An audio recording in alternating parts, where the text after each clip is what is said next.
నెలకి 50,000 నుండి 60,000 ఆదాయం రన్ టైలర్ యాప్లో ఆర్డర్ కంప్లీట్ చేసి పేమెంట్ పొందండి. నాకు ఈ మధ్య కాలంలో మీరు మాట్లాడిన మాటల్లో నాకు బాగా అబ్జెక్షన్ అనిపించిన ఒక సందర్భం సార్. మంచు విష్ణు గారు అంటే మీకు కన్నప్ప రిలీజ్కి ముందు ఇంటర్వ్యూ ఇచ్చారు. అంటే ఆ ఇంటర్వ్యూలో మిమ్మల్ని ఆయన హోస్ట్ లాగా ఒక యాంకర్ గానో చూడలేదు.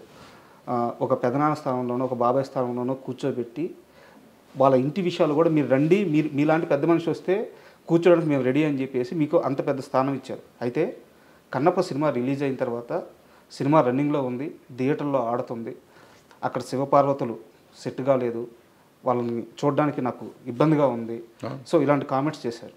మిమ్మల్ని అంత నమ్మిన మనిషి అన్నేళ్ళు కష్టపడి అన్ని కోట్లు ఖర్చు పెట్టి సినిమా తీసి మీకు అంత స్థానం ఇచ్చి మీకు అంత ప్రయారిటీ ఇస్తున్న మనిషి, సో ఒక రకంగా చెప్పాలంటే చావోరేవో అన్నట్టు సిచ్యువేషన్ విష్ణు గారిది. అలాంటి టైంలో మీరు అలాంటి కామెంట్స్ చేయడం కరెక్ట్ అంటారా? 100% తప్పేం లేదు. ఎప్పుడు చెప్పాను నేను? 9వ రోజు చెప్పా సార్. 9వ రోజు చెప్పాను నేను చూసింది 8వ రోజు సినిమా సార్. 9వ రోజు పెట్టా, 10వ రోజు పబ్లిష్ అయ్యి ఉంటాను నాకు తెలిసి. అంతే సార్. 10 రోజుల తర్వాత అప్పటికి అయిపోయింది సినిమా, కలెక్షన్లు అయిపోయినాయి. అయిపోయినాక కూడా చెప్పకపోతే అట్లా వాళ్ళకి తెలియాలి కదా వాళ్ళ సినిమా ఏం తప్పు. నేను సినిమా చూడలే ముందు, సినిమా చూస్తుంటే డెఫినెట్గా పెట్టుండేవాడు కదా ముందు చూస్తుంటే. నేను 10 రోజుల తర్వాత కలెక్షన్లు కూడా అయిపోయినాక కలెక్షన్లు ఇంకా రావట్లేదు అనే టైంలో సినిమా చూశాను నేను చూసినప్పుడు థియేటర్లో జనం కూడా లేరు, అయినా చూసి సినిమా. సో ఆ తర్వాత 1 or 2 days తీసేసినట్టున్నా సినిమా. సో అప్పుడు పెట్టాను నేను. మీకు విష్ణు గారు ఏమైనా ఫోన్ చేశారా? నేనే ఫోన్ చేశాను, విష్ణుకి ఫోన్ చేసి మోహన్ బాబు గారికి కూడా ఫోన్ చేశాను. ఓకే. ఫోన్ చేసి మీరు ఈ తప్పు చేశారు, ఎందుకు చేశారు ఈ తప్పు? ఇది ఎవరు లేకపోయినా కానీ ఆడేది ఆ సినిమా, బ్రహ్మాండంగా ఆడేది సినిమా, సూపర్ హిట్ అవ్వాల్సిన సినిమాని మీరందరూ కలిసి average cinema, below average cinema చేశారు. ఫ్లాప్ సినిమా అన్నాను నేను ఇప్పటికి కూడా. ఓపెనింగ్ వచ్చింది ఆ మాత్రం. బట్ ప్రభాస్ లాంటి వాడు మీకు డేట్లు ఇచ్చి చేస్తున్నప్పుడు దాన్ని మనం నిలబెట్టుకుని ఉంటే ఎంత సెన్సేషనల్ అయ్యేది ఆ సినిమా. సో బాగా తీయటం వేరును ఒక కంటెంట్ని చంపుకోవటం వేరు. ఇవాళ చాలామందికి అర్థం కావాల్సిన విషయం, పులిని చూసి నాకు బాహుబలిని చూసి బాహుబలిని, త్రిబులార్ని చూసి త్రిబులార్ చేయలేం మనం. అంతే. మనకి ఈ కాళహస్తి మహత్యం కానీ భక్త కన్నప్ప కానీ 2-3 వర్షన్స్ 4-5 వర్షన్స్ తీశారు. ఇప్పటికి 10 సార్లు తీశారు సినిమాలు. తెలుగులో 2-3 సార్లు వచ్చినా మిగతా భాషలో కూడా తీశారు. సో అది అన్ని సార్లు ప్రూవ్ అయిన సినిమా. మరి ఇప్పుడు యావరేజ్ ఎందుకయింది? అక్కడ ప్రతిసారి భక్తిభావం నిలబడింది, ఇక్కడ భక్తిభావం నిలబడలేదు. ఇక్కడ శివుడు పార్వతి వెకిలిగా ఉన్నారు. అది చెప్పాలి. నేను చెప్పాను, డైరెక్ట్గా ఫోన్ చేసి చెప్పాను. నేనే ఇట్లా యూట్యూబ్లో పెట్టుకోవాలా, యూట్యూబ్లో పెట్టే ముందే ఫోన్ చేశా. పెడతానని చెప్పలేదు, అది వేరే. బట్ వాళ్ళకి ఫోన్ చేసి చెప్పాను, ఇద్దరికి చెప్పాను. మోహన్ బాబు గారిని గట్టిగా అన్నా నేను, మీరు పట్టించుకుని ఉంటే ఇట్లా ఉండదు సినిమా. ఎందుకంటే ఆయన అసిస్టెంట్ డైరెక్టర్ చేశాడు, యాక్టరు, మంచి యాక్టరు, ఆయనకు తెలుసు, అన్ని విషయాలు తెలుసు. మరి పట్టించుకోకుండా భక్తి లేకుండా సినిమా తీసి భక్త కన్నప్పని వారియర్ సినిమా చేస్తే ఎట్లా ఉంటుంది సినిమా? ఆ సినిమా రేంజ్కి ఆ సినిమా ఆడింది ఇవాళ. బట్ అదే ప్రభాస్ గారిని వాడుకొని చేసినందుకు చేసిన ప్రభాస్ క్యారెక్టర్ చాలా బాగుంది ఆ సినిమాలో. కానీ ఎప్పుడైతే ఎవరైతే శివుడు భక్తుడైనా, శివుడే సరిగ్గా లేకపోతే ఇంక భక్తి ఎక్కడ వస్తుంది? సో క్యారెక్టర్ ఫిట్నెస్ ఒకటి కావాలి. వచ్చి అనామకుడిని పెట్టినా పర్వాలేదు, బాగుండేది. ఈ అనవసరంగా ఈయన పెట్టి డబ్బులు బొక్కది. ఆ డబ్బులే ఇప్పుడు నష్టం వస్తాయి. ఒకవేళ నష్టం వస్తే వాళ్ళిద్దరికి ఇచ్చిన ప్రతి రూపాయి నష్టమే నా లెక్కలో. అంటే సో అందుకని ఇప్పుడు మీరు అన్నారు, మీరు ఇంతకుముందు కూడా అన్నారు నాకు ఈగో అనో లేకపోతే కోపం అనో ఇంకోటనో మన వాళ్ళకు కూడా మనం చెప్పకపోతే ఏంటి? ఇది కాకుండా నన్ను సీనియర్ ఇంతకుముందు అడిగారు, మీరు ఈ ఇండస్ట్రీ కోసం ఏంటని. ఇండస్ట్రీకి ఈ పాఠం చెప్పాలి.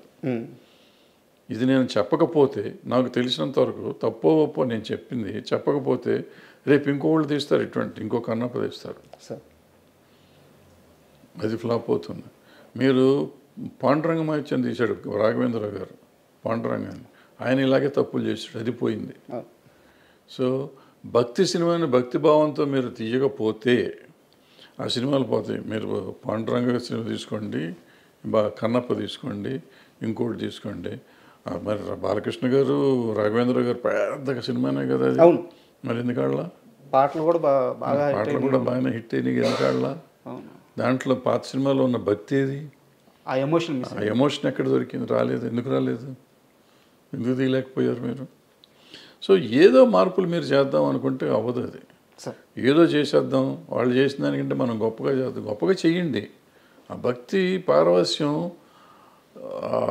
ఎవరికైనా రావాలి. సినిమా చూస్తా అంటే అనుభూతి రావాలి, రోమాలు నెక్కిపోవాలి. భక్తి సినిమాల్లో ఉండే అడ్వాంటేజ్ అది. సినిమా రిచ్గా తీశారా, ఖర్చు పెట్టారా లేదా కాదు, భక్తి వచ్చేస్తుంది ఆటోమేటిక్గా. నేను దేవుడి దండం పెట్టను, కానీ భక్తి సినిమాలు చూస్తుంటే నా కళ్ళెమ్మటి నీళ్ళు వచ్చేస్తాయి. ఒక రకమైన జలధరింపు వస్తుంది బాడీలో సినిమాలు చూస్తుంటే. అది అంటే యాజ్ ఎ కామన్ ఆడియన్స్, భక్తుడు సినిమా దేవుడు కాదు కాదు అక్కడ ఎమోషన్ వస్తుంది. ఇప్పుడు అన్నమయ్య సినిమా చూస్తాం. అన్నమయ్యలో ఆయన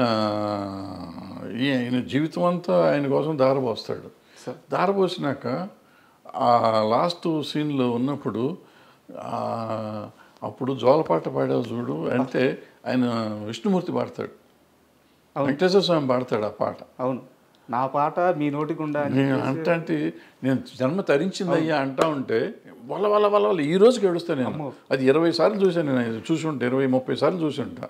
ఈ రోజుకి లాస్ట్ అప్పుడప్పుడు భక్తి భావాలు అని 15 నిమిషాలు వేస్తారు. ఆ డైలాగ్ వచ్చినప్పుడు ఏడుపు వచ్చేస్తుంది. అది దట్ ఈస్ పవర్ ఆఫ్ ఇది భక్తి. 1 మంత్ బ్యాక్ రాఘవేంద్రరావు గారిని కలిసాను సార్. ఆయన దగ్గరికి వెళ్ళి ఒక సందర్భం వెళ్ళి బ్లెస్సింగ్స్ తీసుకున్నాను. ఆ సమయంలో ఈరోజు మీరు ఏదైతే ఎగ్జాంపుల్ చెప్పారో ఆ గడప దగ్గరికి వచ్చి తను రాసిన పాటలన్నీ అక్కడ వేసి ఆ దర్శనం అవ్వగానే అదే ఎగ్జాంపుల్ సార్ నాకు ఆయన చెప్పినప్పుడు ఈ రోజుకి ఆయన అన్నమయ్య అంటే రాఘవేంద్రరావు గారు అలాగే పులకరించిపోతున్నారు. ఆయన నేను తీయలేదా ఆ సినిమా, వెంకటేశ్వర స్వామి నా చేత తీపించుకున్నారు అంటున్నారు. మీరు అంటున్నట్టు అది భక్తి సినిమా. అది అందులో అన్ని 100 తప్పులు ఉన్నాయి. ఆ సినిమాలో లేనన్ని తప్పులు ఆ సినిమానే ఫాలో అయ్యారు. ఈ సినిమా కన్నప్ప కూడా అందులో వెంకటేశ్వర స్వామి వాళ్ళు అందరూ కలిసి అది చేయలేదు ఇది చేయలేదు అన్నప్పుడల్లా వీడు మారిపోతూ ఉంటాడు ఈ భక్తుడు అన్నమయ్య. బట్ అంత చేసింది లాస్ట్ 15 minutes ఆయన చేసిన భక్తి ఉంది ఎక్కడైతే ఉందో పులకించిపోయారు. అది పీక్ తీసుకెళ్ళిపోయారు. సో మిగతాదంతా మర్చిపోతాం మనం. అది that is film making. Pushpa cinema మీద మీ అభిప్రాయం ఎప్పటికైనా మారిందా? నేను అభిప్రాయపడ్డాను. నేను సినిమా బాగానే ఉందిగా. సినిమా బాగుంది. సినిమా మీరు చూడకముందు స్మగ్లింగ్ ఏదో చెప్పారు నాకు, స్మగ్లర్ అంట, పోలీస్ ఆఫీసర్ ఉండే పూల్లో పాసు పోస్తాడని చెప్పేసి ఇట్లాంటి కామెంట్స్ విన్నాను. సో నాకు సినిమా చూడబుద్ధి కావట్లేదు అని చెప్పేసి మీరు ఒక స్టేట్మెంట్ అన్నారు. సినిమా చూసిన తర్వాత మీ అభిప్రాయం మారిందా? సినిమా కూడా నేను ముక్కలుగా చూసాను. నాకు సినిమా పెద్దగా అంటే బట్ నాకు సెకండ్ హాఫ్ నచ్చిందని చెప్పాను. తర్వాత వీడియో పెట్టాను, మీరు చూడలేదేమో. సెకండ్ హాఫ్లో ఫ్యామిలీ ఎలిమెంట్ ఏదైతే ఉందో మిగతా సినిమా అంతా చండాలం నాకు ఇప్పటికీ కూడా. కానీ నా పెద్ద ఇష్యూ మామూలు రెగ్యులర్ కమర్షియల్ సినిమా అదే పెద్ద పట్టింపు కాదు. కానీ వైఫ్ అండ్ హస్బెండ్ ఎలిమెంట్ తీశాడు, అద్భుతంగా తీశాడు. వాళ్ళిద్దరూ ఆ అమ్మాయి ఈయన కోసం, ఈయన అమ్మాయి కోసం పడే పాటలు ఉన్నాయి. పుష్ప రష్మిక కోసం, రష్మిక కోసం, రష్మిక అర్జున్ కోసం వాళ్ళు మాట్లాడే మాటలు కానీ కమర్షియల్గా బాగున్నా కూడా నిజంగా కూడా ఎమోషనల్గా కూడా ఉన్నాయి. ద సేమ్ టైం ఒక భార్యాభర్తల అనుబంధాన్ని అటువంటి క్యారెక్టర్స్ మీద చూపించడం అనేది చాలా గొప్ప విషయం. ఇప్పుడు ఏదో మామూలుగా మిడిల్ క్లాస్ ఫ్యామిలీలో ఉంటుంది, ఇట్లా డబ్బు ఉండి ఆడ స్మగ్లింగ్ చేసేవాడికి ఒక భార్య మీద అంత ప్రేమ ఉంటుందా? అసలు భార్యను అంత ప్రేమించాలా, ఆ భార్య భర్తను అంత ప్రేమించాలా? అద్భుతంగా ఉంది అది. ఆ ఎలిమెంట్ చాలా బ్రహ్మాండంగా ఉంటుంది ఆ సినిమాలో. సార్ నాది ఇంకో క్వశ్చన్ ఏంటంటే, అంటే ఒక 12-13 ఏళ్ళ నుంచి మీరు నాకు తెలుసు సార్. అంటే నేను మిమ్మల్ని దగ్గరగా చూస్తున్నాను, మీరు ఎక్కడున్నా మీ గురించి నాకు తెలుసదు కాబట్టి నేను మిమ్మల్ని ఫాలో అవుతున్నట్టే. తమ్మారెడ్డి గారికి ప్రతి విషయంలో ఒక అభిప్రాయం చాలా నిక్కచ్చిగా ఉంటుంది, ఆయన ఒక మాట మీద ఉంటారు. బట్ నాకు ఎప్పుడూ కూడా చాలా పెద్ద కన్ఫ్యూజన్ ఏంటంటే మీ విషయంలో చిరంజీవి గారి విషయం సార్. కెమెరా లేనప్పుడు చిరంజీవి గారి గురించి మీరు ఎంత గొప్పగా చెప్తారంటే, నా బ్రదరయ్యా, నా తమ్ముడయ్యా, అంటే మేము వినున్నాం, మీతో పాటు పనిచేసినప్పుడు మేము వినున్నాం, నా తమ్ముడయ్యా, నేను సినిమాలు తీసాను, నాతో సినిమాలు తీసాడు, నేను ఇచ్చినప్పుడు రెమ్యునరేషన్ తీసుకున్నాడు, మా అనుబంధం ఇట్లాంటిది, నా స్టూడియోలో ఉండేవాడు, ఇంత గొప్పగా చెప్తారు చిరంజీవి గారి గురించి. కెమెరా లేనప్పుడు 4 మనుషులు క్లోజ్డ్ పీపుల్ ఉన్నప్పుడు. అదే కెమెరా పెట్టంగానే చిరంజీవి గారి అభిప్రాయాలని, ఆయన వెళ్ళే మార్గాలని మీరు క్వశ్చన్ చేస్తూ ఉంటారు. ఇది నాకు అర్థం కాదు సార్ అసలు. అంటే మీ చాలాసార్లు అనుకున్నాను. ఆల్రెడీ ఇంతకుముందు సమాధానం చెప్పాను, మోహన్ బాబు గారి విషయంలో సమాధానం మీకు చెప్పాను, సేమ్ సమాధానం ఇది సార్. ఇప్పుడు ఆయనతో కూడా నేను మాట్లాడి చెప్పినవి ఉన్నాయి కొన్ని. ఆ చిరంజీవి గారికి నాకు ఉన్న అనుబంధం అప్పుడు వేరు ఇప్పుడు వేరు. బట్ నాకు నచ్చినట్టు చెప్తాను, నచ్చని చెప్తాను. నాకు మీరు చెప్పినవన్నీ నిజం. ఆ నిజం నాకు ఇంకా అనుబంధం అట్లాగే ఉంది నా మనసులో. ఆయనకి మనం ఇవాళ చాలా దూరం అయిపోయాం కాబట్టి. బట్ నాకు అనిపించింది చెప్పాలి. ఎందుకు చెప్పాను మోహన్ బాబు గారికి ఆ సినిమాని గురించి ఎందుకు పెట్టారు మీరు, వాళ్ళ జీవితం నాశనం అయిపోతుంది కదా. జీవితం నాశనం అవ్వదు, నెక్స్ట్ టైం ఆ తప్పు చేయకూడదు అనేది నా పాయింట్. ఈవెన్ ఈయనకు కూడా అంతే. ఆయనకి ఇవాళకి నా తమ్ముడే, ఏ రోజుకి నా తమ్ముడే, నేను చచ్చేదాకా నాకు తమ్ముడే అతను. అది కాదంటల్లా, అతని వెల్ విషర్నే నేను. వాళ్ళు ఒప్పుకున్నా ఒప్పుకోకపోయినా, నమ్మినా నమ్మకపోయినా ఆయన వెల్ విషర్నే. వాళ్ళు బాగుండాలి అంటే ఇలాంటి తప్పులు చేయొద్దని చెప్పడం, నా ఉద్దేశంలో ఉన్న తప్పులు చేయొద్దని చెప్తాను, ఇప్పటికి చెప్తాను నేను అనిపిస్తే. ఊరికి ప్రతిదానికి వచ్చేసి పని పాట లేకుండా దాని గురించి ఇప్పుడు మంచి మాటలు చాలా చెప్తాను నేను. చిరంజీవి గారిని చాలామంది తిడతంటే నేను వచ్చి మాట్లాడి అడ్డం పడ్డ రోజులు చాలా ఉన్నాయి. మరి ఎందుకు పడుతున్నాను, నాకేం అవసరం సార్? నాకు అర్థం ఆయన నన్ను అడగడు కదా పాపం. ఎప్పుడు నాకు ఫోన్ చేసి ఏమండి వాళ్ళు ఎవరో నన్ను తిడుతున్నారు మీరు రండి అని పాపం ఎప్పుడు అనలేదు. వాళ్ళు ఏ జోలికి రాలేదు. బట్ ఎవరో అంటే తప్పు కదా. ఒక మనిషిని ఎందుకు, ఇష్టాలతో సంబంధం లేదు.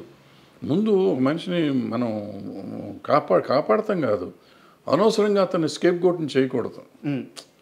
ఆయన చిరంజీవి గారు అవ్వచ్చు, ఇంకోళ్ళు అవ్వచ్చు, ఎవరినైనా కానీ మనం అనవసరంగా దాన్ని చేయకూడదు. ఎవరిలో అడ్వాంటేజ్ నోరు ఉంది కదా అని ఎవడు పడితే ఆడు ఏది పడితే అది మాట్లాడితే మనం క్షమించకూడదు, వదిలిపెట్టకూడదు. అంటే at least I should raise my voice. Sir ఆయన కోసం నేను మంచి కోసం చెప్తాను. ఏదైనా తప్పు అని నేను చెప్పేది చాలామంది నెగిటివ్గా తీసుకుంటారు. నెగిటివ్ కాదు, నా ఉద్దేశంలో పాజిటివ్. అతనుకున్న చరిష్మాకి ఆయనకున్న దానికి కొన్ని ఆయన చేయకుండా ఉంటే బాగుంటుందని నాకు అనిపిస్తుంది. బట్ ఆయన పరిధిలో ఆయనకుంటే ఆయనకుంటేది మనం అవసరం అనుకో ఎక్కువ. బట్ ఆగలేను. అది కూడా ఎవరిని అడిగితే చెప్తాను, కావాలని పెట్టి వీడియో పెట్టి చెప్పడం అనేది నేను చేయను. అంటే ఎందుకన్నానంటే సార్, ఇప్పుడు ఇండస్ట్రీ అని కాదు సార్, 2 తెలుగు రాష్ట్రాల్లో కానీ మన ఇండియా వైడ్ కానీ మేము చిరంజీవి తమ్ముళ్ళవి, చిరంజీవి మా అన్నయ్య, మెగాస్టార్ మా అన్నయ్య అని చెప్పుకునే వాళ్ళు కొన్ని కోట్ల మంది ఉన్నారు. బట్ చిరంజీవి నా తమ్ముడు అని చెప్పే ఒకే ఒక్క పర్సన్ తమ్మారెడ్డి భరద్వాజ. అది మీరు ఎప్పుడు చెప్తూ వస్తున్నారు. బట్ ఏంటంటే కొన్ని సందర్భాల్లో మీరు చేసే కామెంట్స్ ఆయన మంచి కోసమే కానీ వెల్ విషర్గా కానీ చేసే కామెంట్స్ అవి రాంగ్గా పోర్ట్రేట్ అయ్యి వెళ్ళిపోయినప్పుడు కొంతమందికి రాంగ్గా అర్థమవుతుంది. అన్నీ తెలిసిన మనిషిగా నాకు ఈ వైరుధ్యం అర్థం కాలేదు, అందుకని అడిగాను. పడ్డోడు ఎప్పుడు చెడ్డోడు కాదు మనకి. కానీ ఇండస్ట్రీలో ఆ నలుగురు ఎవరు, అసలు ఉన్నారా లేరా? అన్నీ అయిపోయినాయి, వాళ్ళే ఒప్పుకున్నారు కదా. మళ్ళీ ఇప్పుడు కొత్తగా నేను ఎందుకు మాట్లాడతాను, వాళ్ళే వచ్చి ఈ మధ్య చెప్పారు మేమే నలుగురిలో ఉన్నాం కానీ మేము లేవు దాంట్లో అని చెప్పుకున్నాం. అంటే సమస్య ఏంటంటే చెప్పిన వాళ్ళందరూ మేము లేవంటున్నారు. అది చెప్పలేదు కాబట్టి, చెప్పారు కాబట్టి ఆ నలుగురే. మేము లేవన్న నలుగురు. అండ్ రానున్న కాలంలో చిన్న సినిమాల పరిస్థితి ఎలా ఉండబోతుంది? ఇప్పుడున్న ఇండస్ట్రీ విధానం అంటే ఈ సినిమాలు తీసే విధానం కానీ, కోట్లు ఖర్చు పెట్టి హీరోలకి ఈ భారీ రెమ్యునేషన్ ఇచ్చి వెళ్తున్న ఈ విధానం కానీ, ఇండస్ట్రీ రాబోయే 10-15 సంవత్సరాల్లో ఏ స్థాయిలో ఉండబోతుంది మీరు అనుకుంటున్నారు? చిన్న సినిమాల పరిస్థితి ఎలా ఉండబోతుంది? పెద్ద సినిమాలు తీసే నిర్మాతల పరిస్థితి ఎలా ఉండబోతుంది? ఏం చాలా దుర్భరంగా ఉంటుంది, చూడాలి. అంటే మంచి సినిమాలు కొంచెం చిన్న సినిమాలు, అది మన కోర్టు ఆడినట్టు, బలగం ఆడినట్టు చిన్న సినిమాలు ఆడుతున్నాయి కదా, అట్లా ఆడుతూనే ఉంటాయి. But bad position. సార్ చాలా విలువైన మీ సమయాన్ని మాకు కేటాయించి, అంటే నేను అడగంగానే ఇంటర్వ్యూకి ఒప్పుకొని నన్ను ఎంకరేజ్ చేశారు. సో మీకు విలువైన సమయాన్ని మాకు ఇచ్చారు, చాలా థ్యాంక్ యూ సార్. మరో మంచి టాపిక్తో వీలైతే మళ్ళీ ఒక మంచి ఇంటర్వ్యూ చేద్దాం. Thank you.